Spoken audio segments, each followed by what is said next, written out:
Hey everyone, welcome back to my channel. Today, we have an important topic to discuss to understanding consent. Consent is a crucial aspect of any relationship, and it's essential for creating a safe and respectful environment for everyone involved.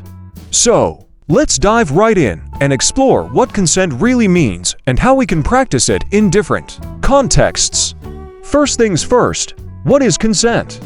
Consent is a clear, enthusiastic, and voluntary agreement to engage in a specific activity.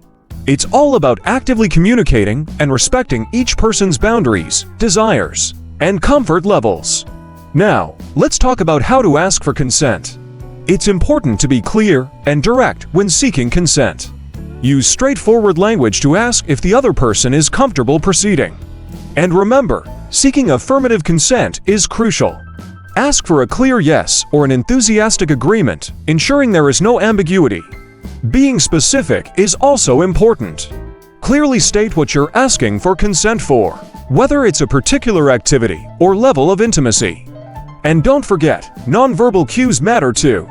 Pay attention to body language and nonverbal cues.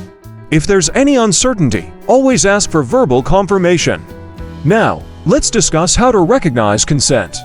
Verbal agreement is a direct indication of consent. Hearing a clear and enthusiastic yes is a positive sign. Additionally, pay attention to nonverbal cues. Positive body language, smiles, and engaging gestures can also indicate comfort and agreement.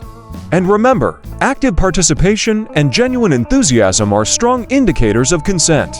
But why is consent crucial in any sexual relationship? Well, it's all about respect, dignity, and preventing harm. Consent upholds the dignity and autonomy of individuals by acknowledging and honoring their boundaries and desires.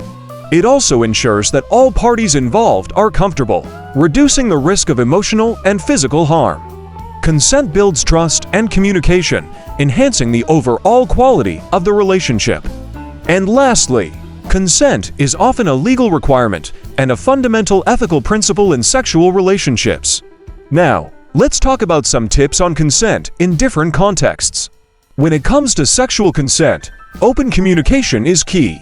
Discuss desires, boundaries, and expectations before engaging in any sexual activity.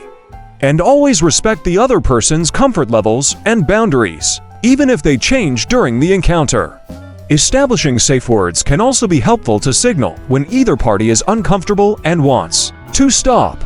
In medical contexts, it's important to understand procedures before giving consent. Request a clear explanation of any medical procedure, its purpose, risks, and alternatives. Don't hesitate to ask questions or seek a second opinion to ensure you're making an informed decision about your own body and health. Lastly, let's touch upon legal and ethical considerations. Familiarize yourself with the age of consent laws in your jurisdiction to ensure you're aware of the legal boundaries. And remember, vulnerable populations require special attention and consent considerations. This includes individuals with cognitive impairments who may need additional support and understanding. By understanding and actively practicing consent in various contexts, we can foster a society based on mutual respect, communication, and understanding. This creates healthier relationships and a safer environment for everyone. Remember, consent is a continuous process, and it's up to each of us to ensure that we are always seeking and respecting consent. Thanks for watching, and I'll see you in the next video.